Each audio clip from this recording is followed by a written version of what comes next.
কবিতাৰ শিৰোনাম এটা প্ৰলয়ৰ সন্ধানত বংশীধৱৰ ইতিমধ্যে পাব। মৰুভূমিৰ ছাট মাৰা নিজৰ ৰূপত নিজে নিমগ্ন আছিল মৰুভূমি। পাৰ হৈ যায় সময়, নিজৰ দুপাৰী দাঁতত লাগি ৰোৱা আশাৰ কোনি থব। নাভাবে এদিনো সি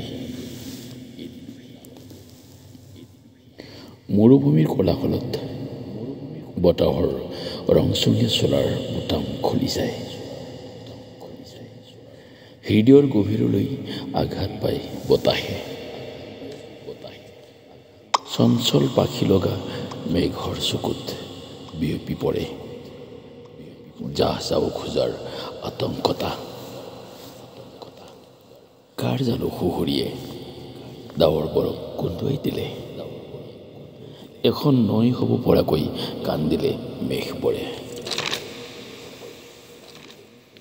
এদিন কেকটাছৰ ৰঙীন ফুলত আৰ্দ্ৰতা লাগি গধুৰ হ'ল পাহিবোৰ। এদিন বালিবোৰ কথা ক'ব পৰা হ'ল। বতাহৰ সতে হাত মিলাই ঘৰ সাজিব পৰা হ'ল।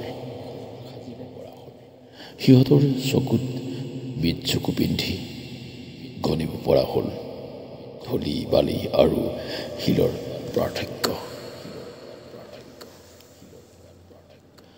বোৱতী নৈখনি খোজ খায় কেতিয়াবা কেকটাছৰ। তথাপি ভাল পায় পাহৰি যায় অনিদ্ৰিত নিশাৰ কথা।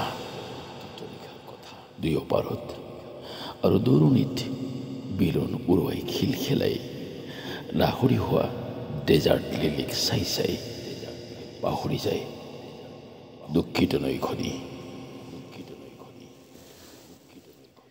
এতিয়া ক্লান্ত হৈ পৰিছে মৰুভূমিৰ তৃণভূমি। আকাশ নেদেখায় তামলী অন্ধবুহাত শীত খৰিত আজি।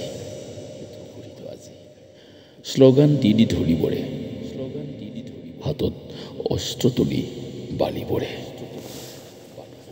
মাৰণাস্ত্ৰৰে সজ্জিত শিলবোৰে আজি যে নদীক মচি পেলাব।